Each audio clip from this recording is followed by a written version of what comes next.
এই দুনিয়ার মুসিবত, এই দুনিয়ার বিপদ কোনো বিপদ নয়। চক্ষু দুটো বন্ধ হওয়ার সাথে সাথে সব মুসিবত বিপদ শেষ।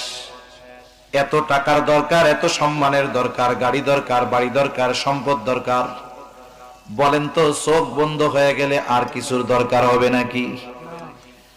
আসল মুসিবত হলো কিয়ামতের ময়দানে। এমন মুসিবত, আল্লাহ তাআলা সেই মুসিবতের দিনের কথা কোরআনে বর্ণনা করেন। কেমন মুসিবতের দিন?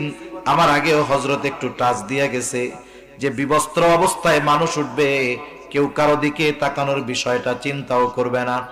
এই দুনিয়ায় যেই মানুষগুলো আমার আপনার আপন, মা বাবা, সন্তান সন্ততি, বন্ধু, যা বলেন না কেন, কিয়ামতের দিন কেউ আমার আপনার সামনে আসতে চাইবে না।